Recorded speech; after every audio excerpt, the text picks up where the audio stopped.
The massive alien ships appeared above Earth without warning. 300 vessels, each one larger than anything humanity had ever built, hung in the sky like dark gods passing judgment. Their hulls gleamed with strange metals, covered in weapons that had destroyed civilizations older than human history. The world stopped. Every screen, every device, every communication channel carried the same message. Admiral Hyunwoo stood in the Orbital Defense Command Center, his jaw tight as he watched the Council fleet position themselves. He was 52 years old, decorated with medals from wars most people wanted to forget. And he had never seen anything like this. The aliens had sent a message. Earth had 72 hours to surrender. President Ji-won sat in her office reading the demands for the 5th time. Her hand shook slightly. The Galactic Council wanted Earth to give up all its colonies.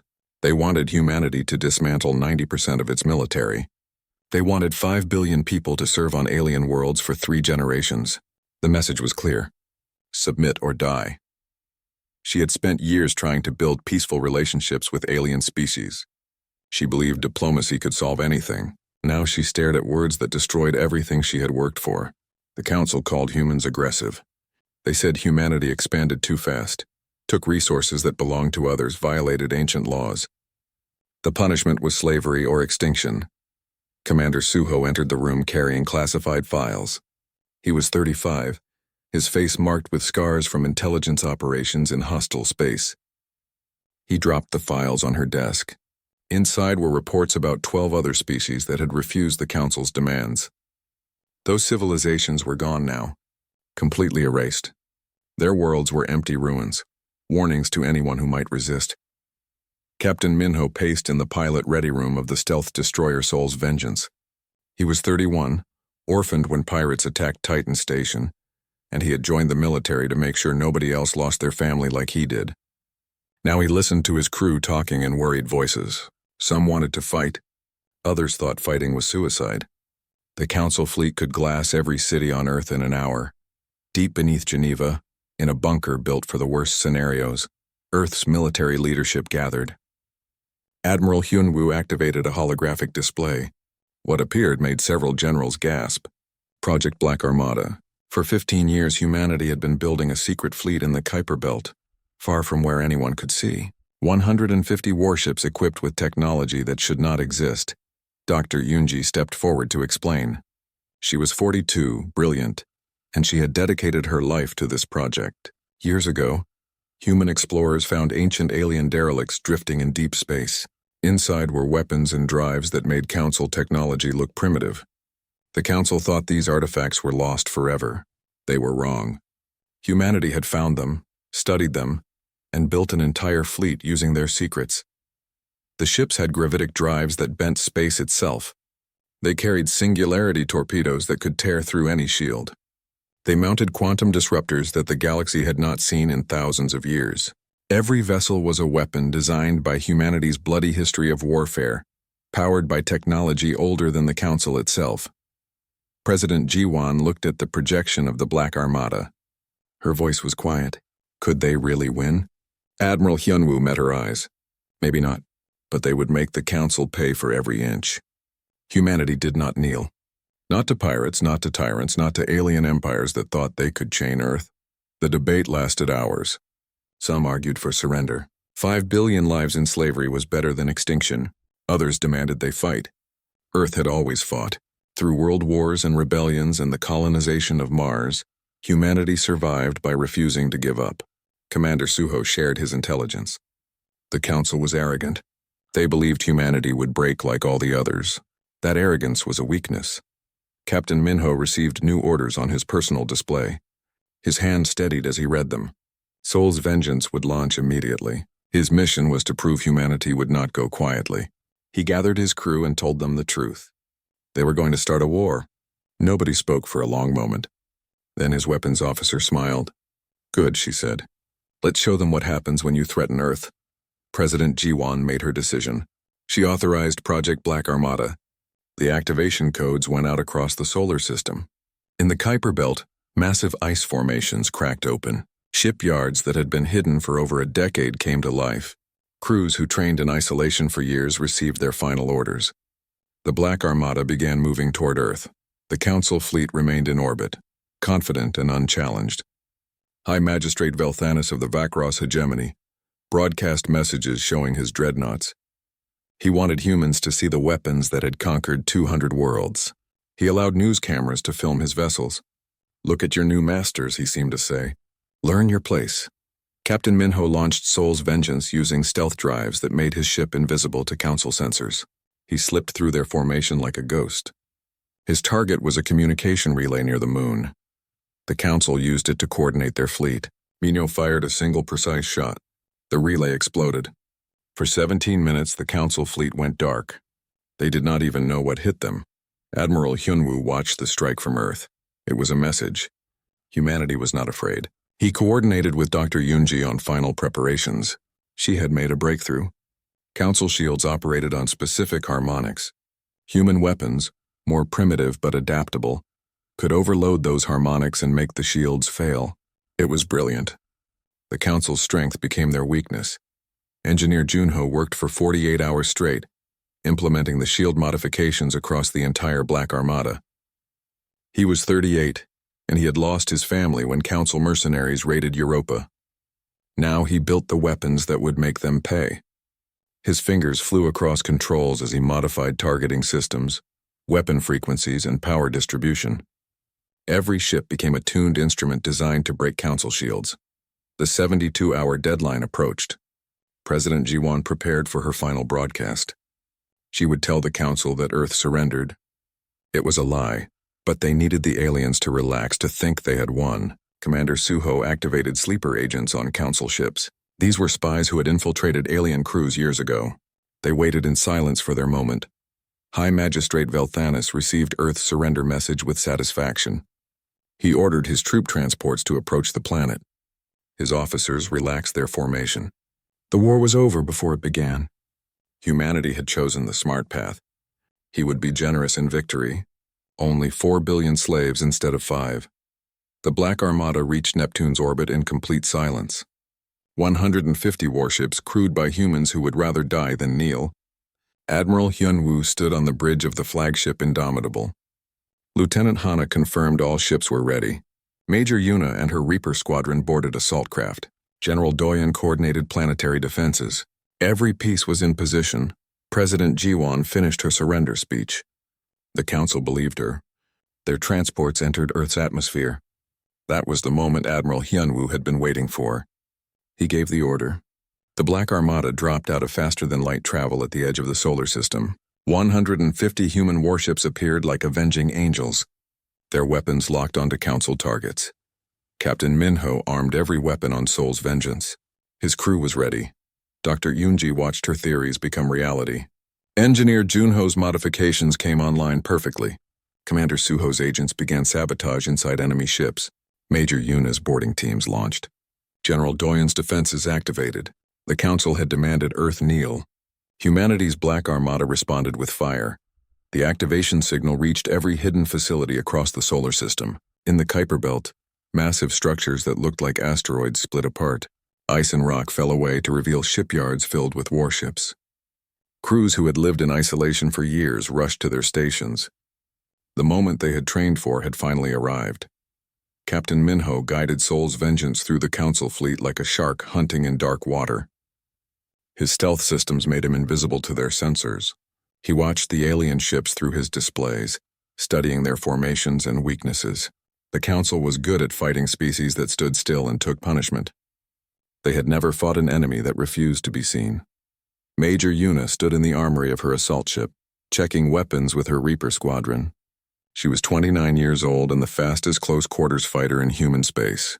Her team consisted of 60 soldiers who had trained together for 3 years. They specialized in boarding enemy vessels and taking them from the inside. Today they would finally see real combat. Engineer Junho worked in the Black Armada's main shipyard, making final checks on the shield systems he had designed. He was exhausted but focused. His family had died on Europa when Council mercenaries attacked the mining colony. The official story said it was an accident. Commander Suho's intelligence proved it was murder. Today Junho would make sure those deaths meant something. The Council fleet remained in high orbit, confident they had won. High Magistrate Velthanis watched Earth through the view screen of his flagship. The humans had surrendered as expected. His troops would land soon and begin processing the population. 5 billion slaves would rebuild the Empire's mining operations. It was a good day.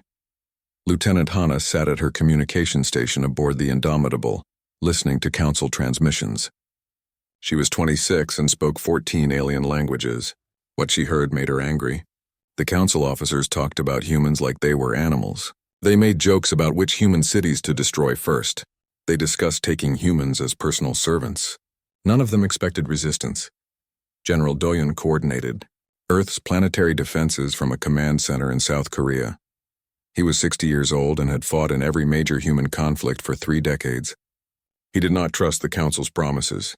Even if Earth surrendered, the aliens would eventually destroy humanity. Better to fight now while they still had a chance. President Ji-won broadcast her surrender message from the White House. She looked defeated, her voice shaking slightly. The performance was perfect. Council analysts would see a broken leader accepting the inevitable. They would not see the steel in her eyes or the encrypted signal she sent at the end of the broadcast. That signal activated Commander Suho's sleeper agents throughout the Council fleet. Captain Minho received his next target. A Council troop transport approaching North America, carrying 10,000 alien soldiers. He positioned Seoul's Vengeance beneath the massive ship, matching its course perfectly. His weapons officer armed a singularity torpedo. Minho waited until the transport was committed to its landing approach. Then he fired. The torpedo punched through the transport's shields like they were paper. The singularity warhead detonated inside the ship's engine core. For a moment, a tiny black hole formed. The transport folded in on itself, crushed by impossible gravity. 10,000 alien soldiers died before they knew they were under attack. The wreckage tumbled toward the ocean. High Magistrate Velthanis screamed orders across his command channel. What was that? His sensors showed nothing. One of his transports simply disappeared. His officers scrambled to respond, but they could not find the attacker. Captain Minho had already moved to his next target, invisible and deadly. The Black Armada crossed Saturn's orbit at speeds that should have been impossible. Admiral Hyunwoo stood on the bridge of the Indomitable, watching the tactical display. 150 ships moved in perfect coordination. They had practiced this approach for years. Every captain knew their role. Every crew was ready. Dr. Yoonji monitored the shield harmonics from her science station. The modifications Engineer Junho implemented were working perfectly. When human weapons hit Council shields at specific frequencies, the shields would overload and collapse. It was a weakness the Council did not know they had. Ancient technology meeting modern human innovation. Commander Suho's agents began their work inside Council ships. A Vacross engineer adjusted power flow to weapon systems, creating feedback that would fry the targeting computers. A Luminar technician triggered false alarms in the medical bay. A Chithar worker damaged the communication relays. Small acts of sabotage across dozens of vessels. The Council would not know what hit them. Major Yuna briefed her squadron on their mission. They would teleport directly onto Council flagships using ancient technology humanity had reverse engineered. The aliens thought teleportation was impossible. They were wrong.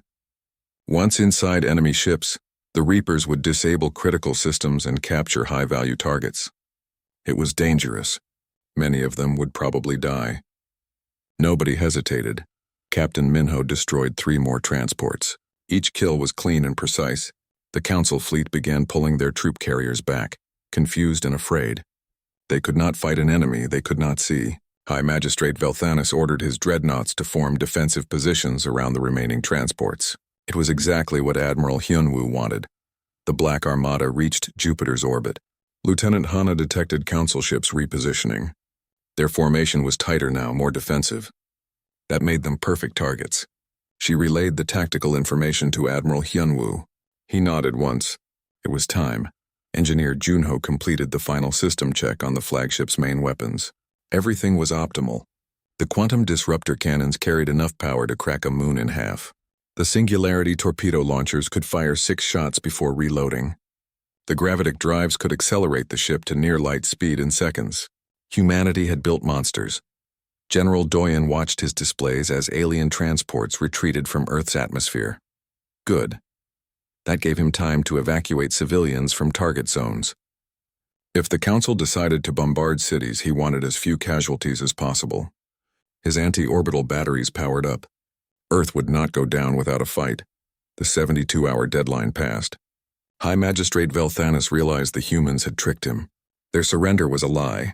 He ordered his fleet to prepare for orbital bombardment. If humanity wanted war, he would burn their cities to ash. His weapons officers targeted the largest population centers: New York, Tokyo, Mumbai, São Paulo.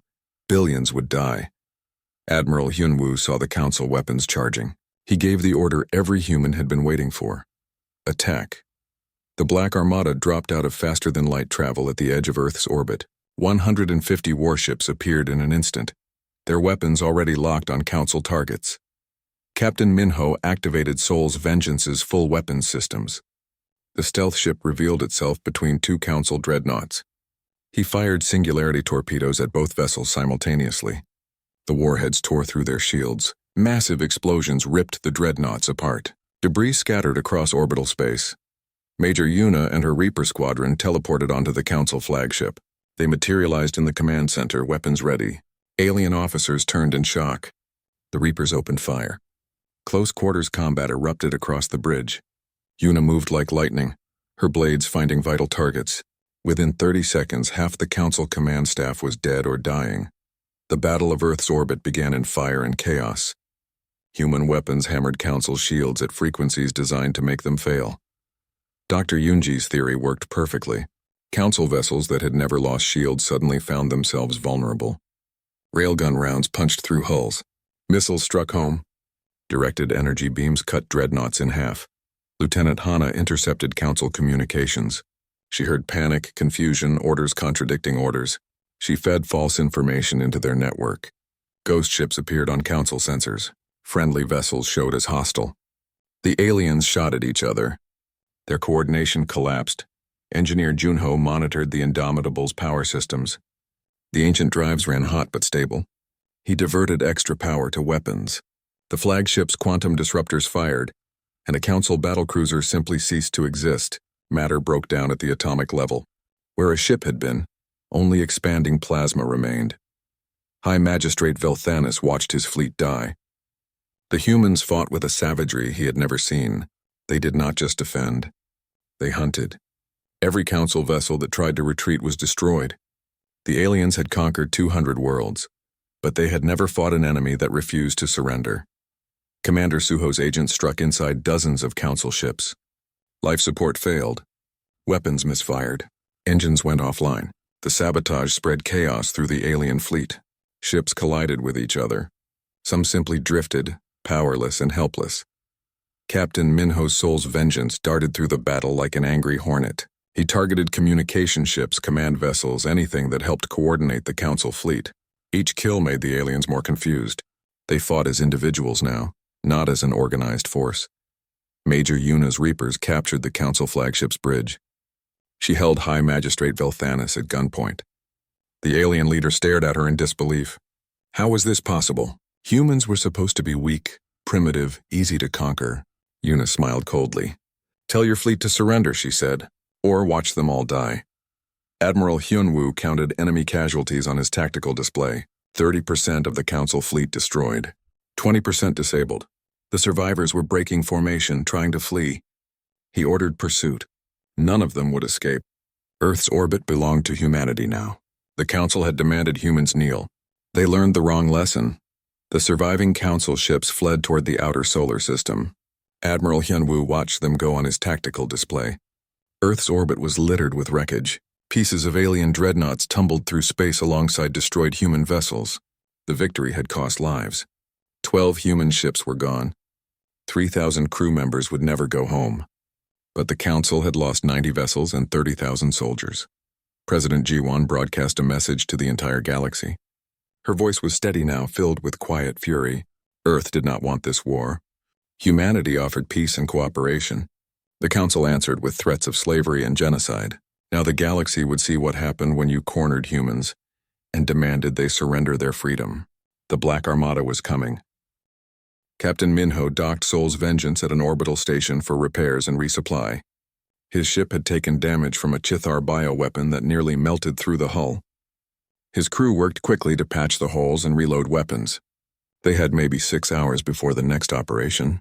He checked casualty reports. 8 of his people were dead. He knew all their names. Major Yuna delivered High Magistrate Velthanis to a holding facility on the moon. The alien leader was stripped of his weapons and rank. He would face trial for ordering the attack on Earth. As guards took him away, Velthanis looked at Yuna with something like respect. "You humans fight well," he said. "Too well, others will come." Yuna met his eyes. "Let them come," she answered. "We will be ready." Dr. Yunji studied captured council technology in her laboratory. The aliens had good weapons, but they relied too much on shields. Their entire combat doctrine was based on having defenses that could not be broken. Now that humanity knew how to break them, the council was vulnerable. She worked with engineer Junho to improve the shield disruption weapons. If they made them more powerful, one shot could take down multiple enemy vessels. Lieutenant Hana analyzed thousands of intercepted messages from council space. What she found was disturbing. The council leadership was debating whether to use planet-killer weapons. These were ancient devices banned for 2,000 years, designed to destroy entire worlds. The fact that the council was even considering them showed how desperate they were.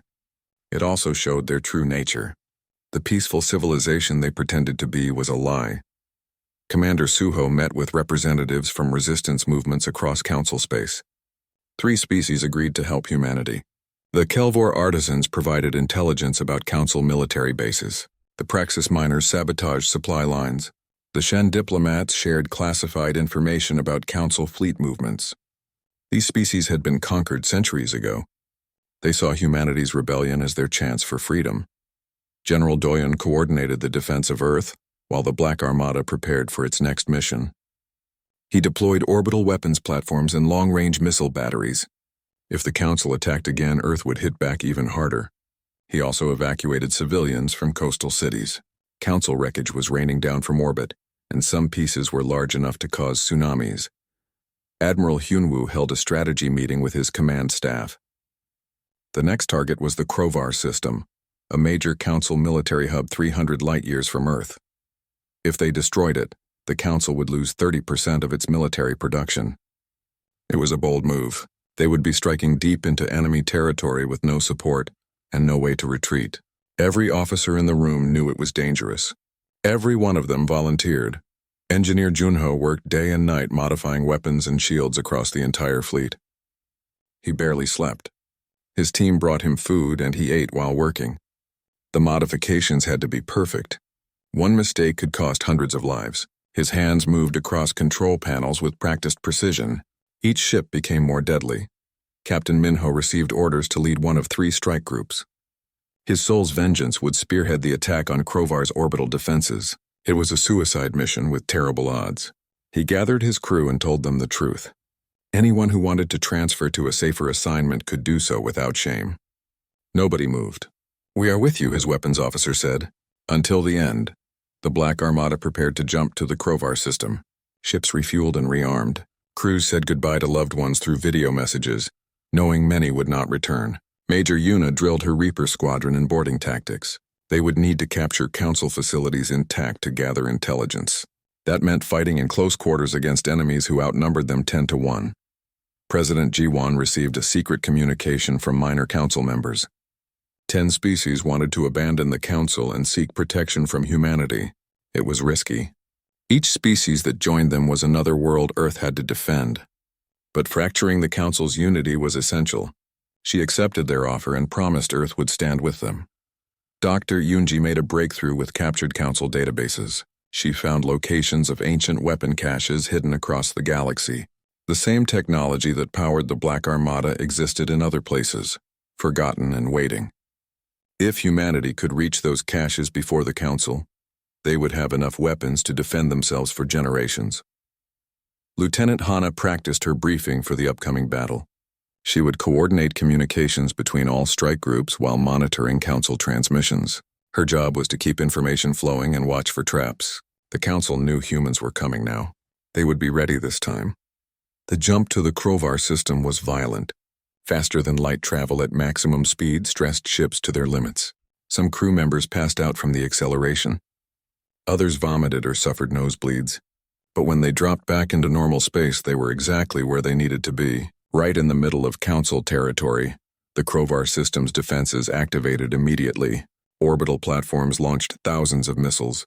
Automated defense satellites opened fire with energy weapons. 3 Council dreadnoughts stationed in system charged their main guns. The ambush was ready. Admiral Hyunwoo smiled grimly. The Council expected an attack. They did not expect this attack. Captain Minho activated Seoul's Vengeance's stealth drives and vanished from Council sensors. His strike group of 20 destroyers did the same. They flew directly toward the orbital platforms while invisible. The Council shot at empty space, wasting ammunition on ghosts.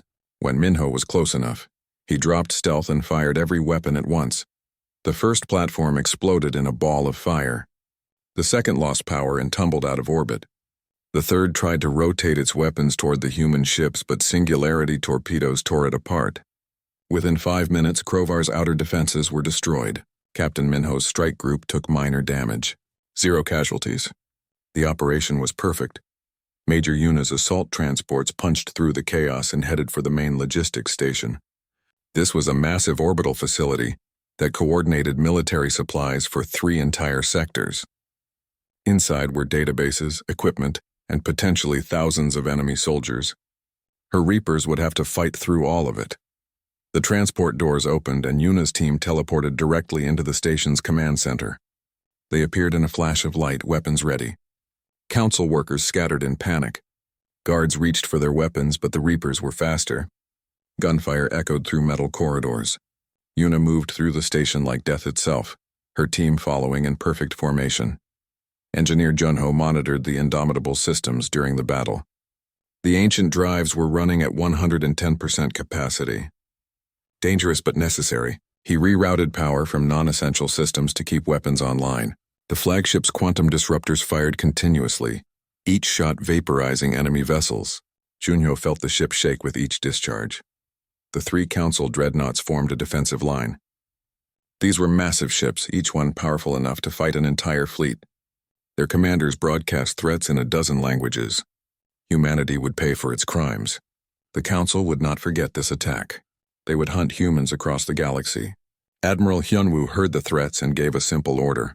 Destroy them. 50 human warships concentrated fire on the first dreadnought. Railgun rounds hammered its shields. Missiles detonated across its hull. Energy beams cut through armor. The Council ship tried to return fire, but human vessels were too fast, too coordinated. Within 10 minutes, the dreadnought's shields failed. Within 15 minutes, it was breaking apart. Within 20 minutes, it was gone. The second dreadnought tried to flee. Captain Minho's strike group pursued. Seoul's Vengeance fired a spread of singularity torpedoes. 3 hit the dreadnought's engines. The warheads created tiny black holes that consumed the entire rear section of the ship. The dreadnought spun out of control, venting atmosphere and crew into space. It crashed into Krovar's moon at high speed. The third dreadnought surrendered. Its commander knew when he was beaten. Admiral Hyunwoo accepted the surrender and ordered boarding teams to secure the vessel. Inside, they found Council officers who could not believe they lost. Some were angry. Others seemed relieved. A few actually thanked the humans for ending the battle before more people died. Major Yuna's Reapers fought through the logistics station for 6 brutal hours. They faced Vakros shock troops in powered armor, Luminar psychic warriors who tried to break their minds, and Chithar soldiers who fought with biological weapons. The Reapers adapted to each enemy.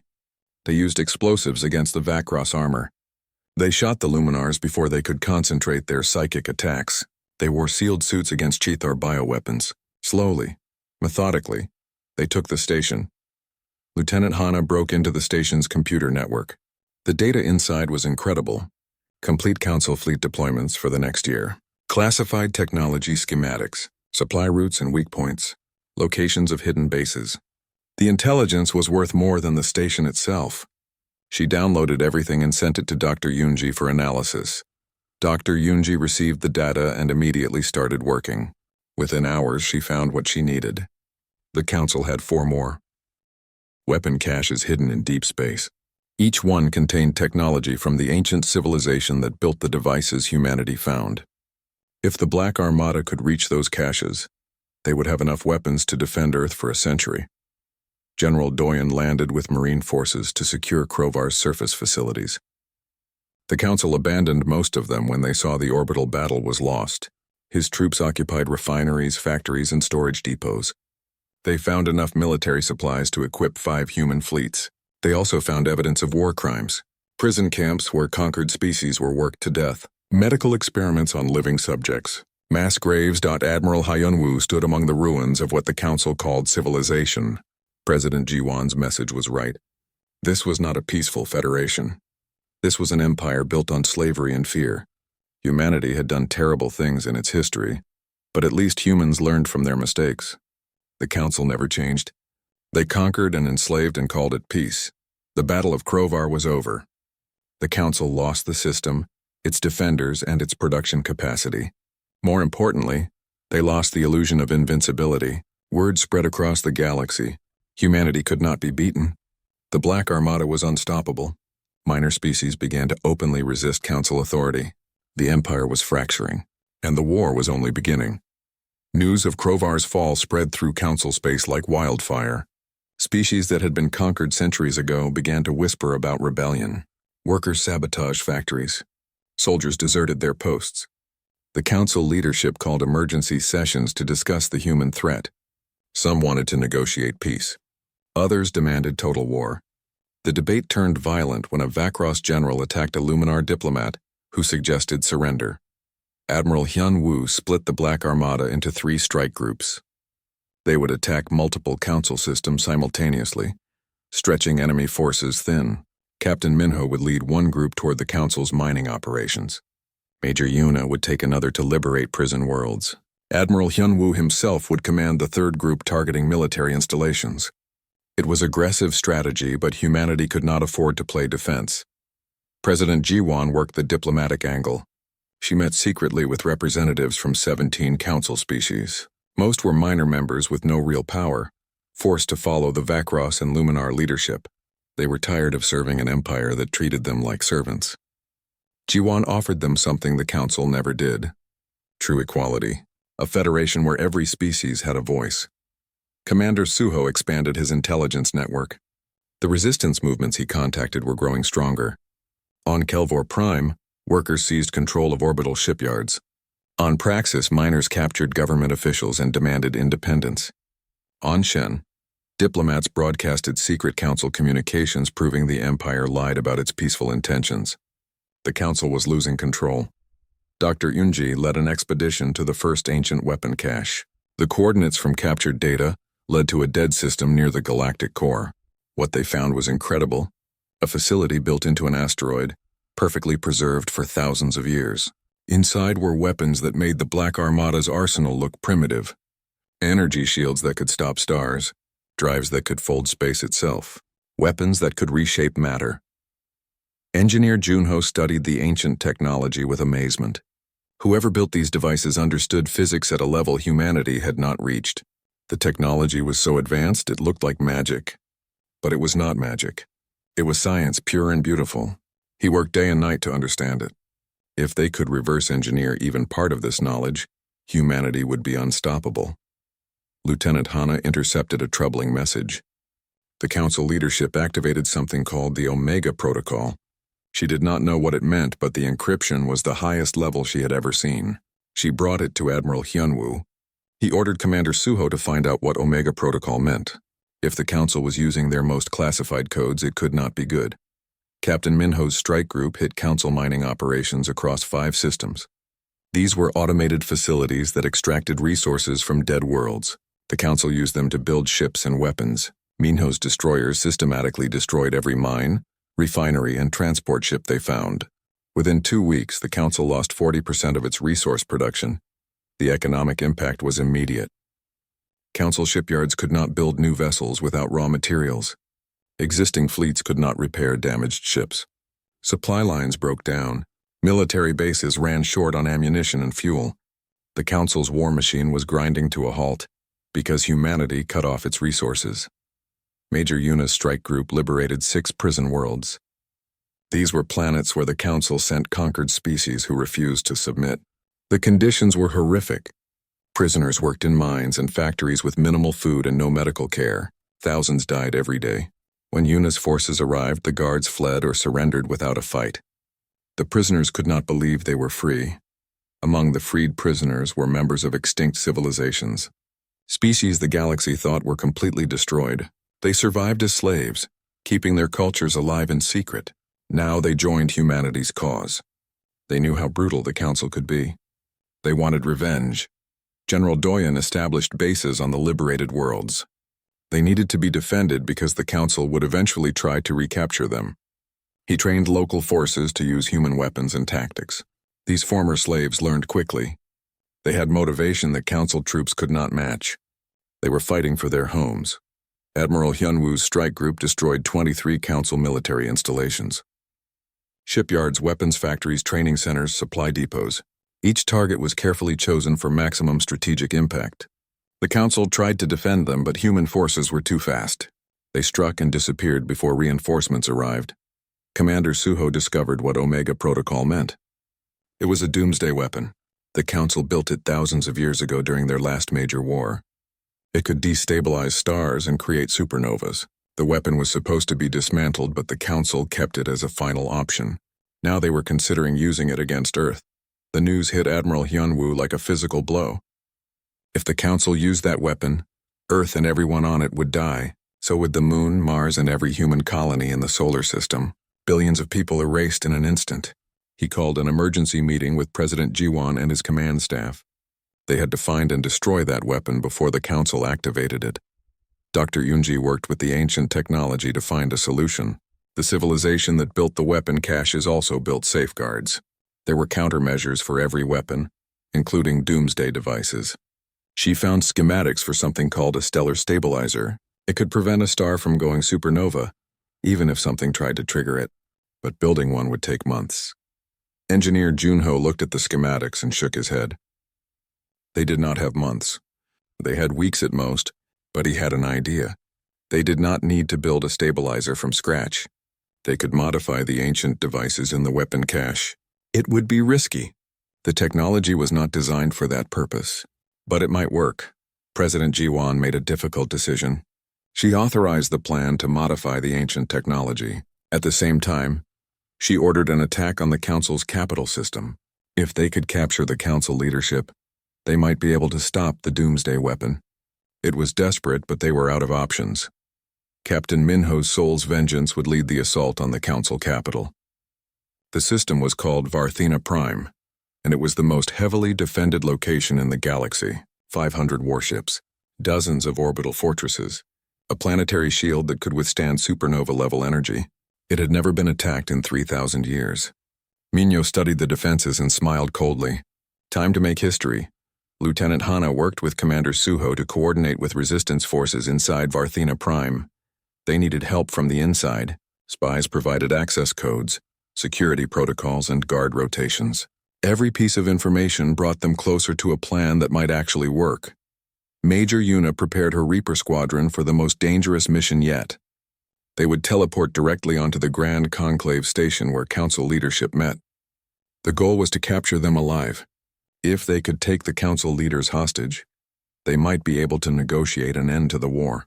It was a long shot, but better than watching Earth burn. The Black Armada began gathering for the assault on Varthena Prime. Ships that had been spread across dozens of systems returned to a rally point near the galactic core. 130 vessels remained. 20 had been destroyed in various battles. The survivors were damaged but still operational. Their crews were exhausted but determined. Dr. Unji completed work on the stellar stabilizer. It was crude compared to the original designs, but it should work. Engineer Junho installed it on a fast courier ship. If the Council activated their doomsday weapon, this ship would race to Earth's star and deploy the stabilizer. It was humanity's insurance policy. General Doyen received reports from the liberated worlds. The former prisoners were adapting well to freedom. Many wanted to join the fight against the Council. He organized them into auxiliary forces. They would not fight on the front lines, but they could provide support, logistics, and intelligence. Every person who helped brought them closer to victory. Admiral Hyunwoo stood on the bridge of the Indomitable and looked at his fleet. These ships and their crews had accomplished the impossible. They fought an empire that ruled the galaxy for 3,000 years, and they were winning. But the hardest battle was still ahead. Varthena Prime was not just heavily defended, it was the symbol of Council power. If they could take it, the war would be over. President G1 broadcast a final message before the assault. She spoke to both humans and aliens. The Council claimed to represent peace and order, but they built their civilization on slavery and fear. They conquered species that could not fight back. They destroyed civilizations that refused to kneel. Now they faced an enemy that would never surrender. Humanity offered a different vision, a galaxy where species cooperated as equals instead of masters and slaves. The message resonated across Council space. More species joined the rebellion. Workers went on strike. Soldiers refused orders. Some Council ships actually defected to the human side. The Empire was collapsing from within, but the leadership was desperate. And desperate enemies were the most dangerous. Commander Suho confirmed that the Council had moved their doomsday weapon to Varthena Prime. They planned to use it as a final threat. Surrender or watch everyone die. It was madness. Using the weapon would kill billions of Council citizens along with Earth. But the Council leadership believed their own propaganda. They thought the galaxy could not exist without their rule. Captain Minho studied the approach to Varthena Prime one more time. The defenses were incredible, but they had weaknesses. The Council relied too much on their shields and their reputation. They did not expect an enemy crazy enough to attack their capital directly. That overconfidence would be their downfall. The Black Armada prepared to jump. Crews checked weapons one final time. Major Yuna's Reapers loaded into assault transports. Dr. Inji monitored the stellar stabilizer. Engineer Junho made sure every system was operating perfectly. Lieutenant Hana opened communication channels. General Doyen coordinated with resistance forces. Commander Suho activated every spy and saboteur they had. Admiral Hyunwoo gave the order. The Black Armada jumped toward Varthena Prime. They would attack the heart of the Council Empire. They would capture the leadership or die trying. And if the Council activated their doomsday weapon, humanity had a response ready. The galaxy was about to witness the final battle, and history would remember who stood for freedom. The Black Armada dropped out of faster-than-light travel at the edge of the Varthena Prime system. 130 human warships appeared like ghosts materializing from darkness. Alarms screamed across every Council vessel. The impossible was happening. Humanity was attacking the capital. Captain Minho led the first wave using captured Council transponders. His strike group broadcast friendly identification codes stolen from Commander Suho's intelligence network. The outer defense stations did not realize they were looking at enemy ships until it was too late. Seoul's Vengeance fired singularity torpedoes at 3 orbital fortresses. All 3 exploded within seconds. The Council fleet scrambled to respond. 500 warships that had been on patrol or docked at stations rushed to form defensive positions, but they were confused. The human vessels moved too fast and their formations were unpredictable. Council commanders shouted contradictory orders. Some wanted to engage directly. Others wanted to fall back and protect the planet. The lack of coordination was exactly what Admiral Hyunwoo planned for. Major Yuna's assault transports punched through the chaos toward the Grand Conclave station. This massive structure orbited Varthena Prime and served as the seat of Council government. Inside were the leaders who ordered Earth's subjugation. Yuna's Reaper squadron materialized directly on the station's command level using teleportation technology. Council guards turned in shock. The Reapers opened fire. The battle on the Grand Conclave was brutal and fast. Yuna moved through corridors with deadly precision. Her team had trained for this mission for months. They knew the station layout better than most Council personnel. Within 15 minutes, they secured the main Council chamber. Inside, they found the Vakros and Luminar leadership trying to escape through a secret exit. Yuna blocked their path. "Going somewhere?" she asked. High Magistrate Velthanis stood among the captured Council leaders. He recognized Major Yuna from Earth's orbit, the human warrior who captured him before. He could not believe humanity had reached this far. The capital was supposed to be impregnable. Yuna did not care what he believed. She placed restraints on every Council leader and contacted Admiral Hyunwoo. Target secured. The space battle raged across the system. Captain Minho's destroyers danced between Council dreadnoughts, firing and moving before return fire could hit them. The ancient gravitic drives gave human ships speed and agility the Council could not match. Every time Council forces thought they had a target locked, the human ship was already somewhere else. Dr. Yunji monitored the battle from the Indomitable's science station. Council shields were failing exactly as her calculations predicted. Human weapons firing at specific frequencies overloaded the alien defensive systems. It was beautiful in a terrible way. Science weaponized. Knowledge turned into victory.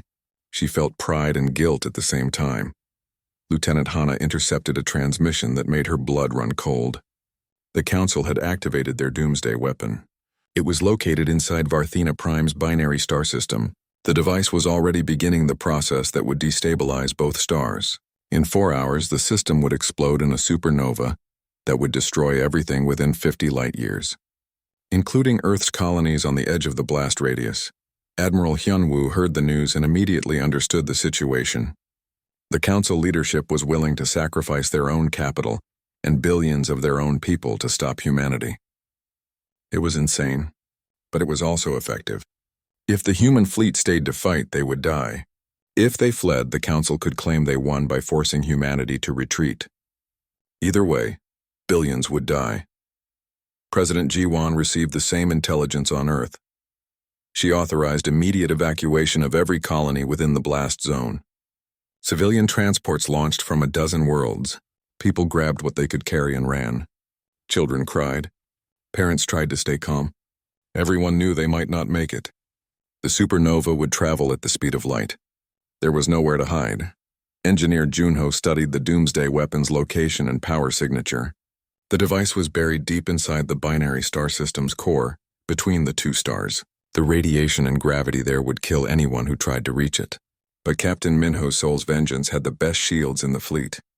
If any ship could survive long enough to disable the weapon, it was his. Captain Minho volunteered before Admiral Hyunwoo could ask. He knew it was a suicide mission.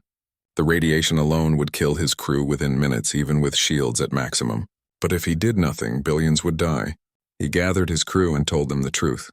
Anyone who wanted to evacuate could do so. Nobody left. "We are with you," his weapons officer said, "until the end." Major Yuna secured the Council prisoners and prepared to evacuate the Grand Conclave station. But then she heard about the doomsday weapon. She contacted Admiral Hyunwoo and offered her Reapers to support Captain Minho's mission. He refused. There was nothing boarding specialists could do against a weapon buried in a star. She should evacuate with the prisoners. Yuna did not like it, but she obeyed orders. The Black Armada began coordinated withdrawal. Most ships started moving toward safe distance from the coming supernova. But Admiral Hyunwoo kept 30 vessels in system. If Captain Minho succeeded, they would need cover fire to escape. If he failed, those 30 ships would help evacuate as many Council civilians as possible. Humanity would not abandon innocent people even if their leaders deserved death. General Doyen coordinated evacuation efforts across human colonies. Transports were packed beyond safe capacity. People were scared, but they trusted their military to save them. He wished he felt that confidence. 4 hours was not enough time. Some colonies would not finish evacuating before the supernova hit. He did what he could and prayed it would be enough. Sol's vengeance detached from the main fleet and accelerated toward the binary star system. Captain Minho pushed his engines beyond safe limits. The ship shook violently. Warning alarms screamed. His crew worked frantically to keep systems operational. They passed the first star's corona, and the temperature inside the ship began rising.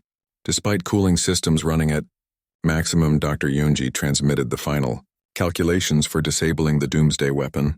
The device used ancient technology to create gravitational instabilities. If Captain Minho could trigger Sol's vengeance's singularity drives at exactly the right moment, the resulting black hole would consume the weapon and stabilize both stars. The math was elegant. The execution would be nearly impossible. Commander Suho monitored the situation from Earth. His resistance contacts inside Varthena Prime confirmed that Council civilians were panicking. They realized their own leadership had sentenced them to death. Riots broke out across the planet. Some Council soldiers actually helped human forces evacuate civilians. The Empire was collapsing, but it might take everyone with it. Lieutenant Hana tried to convince Council forces to help with evacuation efforts. Some listened. Others refused to believe humans would try to save alien civilians. They thought it was a trick. She broadcast footage of human ships evacuating panicked Council families. The images spread across the system. More council ships abandoned their battle stations to help with rescue operations. Captain Minho's soul's vengeance reached the space between the two stars. The radiation was incredible. His shields were failing. The hull was beginning to melt. His crew was dying around him. But they were close enough. He armed the singularity drives and configured them according to Dr. Yunji's calculations. This was it. The moment that would decide if billions lived or died. He thought about his family, killed by pirates when he was young. He thought about every person he had saved and every friend he had lost. He thought about Earth and humanity's refusal to kneel before tyrants. He smiled. This was a good way to die. He broadcast a final message to Admiral Hyunwoo. Tell them we did not kneel. Captain Minho triggered the singularity drives. A black hole formed exactly where the doomsday weapon was located. For a moment, impossible forces battled each other. Then the weapon was consumed. The black hole grew larger, feeding on both stars' material. But instead of destabilizing them, it created a gravitational balance. Both stars stabilized. The supernova stopped. Soul's vengeance was caught in the gravitational field. The ship was pulled into the black hole. Captain Minho and his entire crew died in an instant, but they saved billions of lives. The sacrifice echoed across the galaxy. Humanity had given everything to stop the Council's madness. Admiral Hyunwoo watched Soul's vengeance disappear. He felt the loss like a knife in his heart, but there was no time to mourn. The battle was still happening. Council forces were in disarray. Some were evacuating civilians, others were fleeing. A few still tried to fight. He gave orders to secure the system and protect everyone, friend and enemy alike. Major Yuna delivered the captured council leadership to President Jiwon's representatives. These aliens had ordered genocide multiple times. They had enslaved species and destroyed civilizations. Now they would face justice. War crimes trials would determine their fate, but that was for later. First, they had to end the fighting. President Jiwon broadcast a message to every council world. The war was over. The council leadership was captured. The doomsday weapon was destroyed. Humanity offered peace to any species willing to accept it. Not the false peace of the old council, but real peace based on equality and freedom. Any species could join the new federation or remain independent. The choice was theirs. The response was overwhelming. 43 council species immediately requested to join the Human Federation. Another 60 declared independence from council authority. The Vakros and Luminar empires fractured into dozens of smaller states. The old order was dead. Something new was being born. Dr. Yunji worked with scientists from a dozen species to study the ancient technology. Together they made discoveries that would have taken centuries alone. The galaxy was full of lost knowledge waiting to be found. Now they would search for it as allies instead of enemies. Engineer Junho's name was honored across human space. Monuments were built to his memory. His sacrifice and Captain Minho's sacrifice became symbols of humanity's determination. They died so others could live. That was the best of what humans could be. Lieutenant Hana became chief translator for the new federation. Her ability to speak many languages and understand different cultures made her invaluable. She helped species that had been enemies for centuries learn to talk to each other. It was slow work but important. General Doyen wrote the official history of the war. He made sure to record not just the victories but the costs. 3,000 human soldiers died in the Battle of Earth's orbit. 12,000 more died in battles across Council space.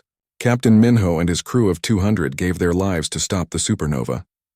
Every name was recorded, every sacrifice remembered. Commander Suho continued intelligence work but now focused on finding species the Council had destroyed. Many civilizations survived as refugees or slaves. He located them and brought them home. It would take decades to repair all the damage the Council caused, but at least they could start. Major Yuna became General Yuna and commanded the Federation's special forces. She trained soldiers from multiple species in human combat tactics. Some aliens were shocked by how brutal human warfare could be. Others were impressed. All of them learned that humans fight hardest when protecting the innocent. Admiral Hyunwoo became the first Supreme Commander of the Allied Defense Force. The Black Armada formed the core of the new military.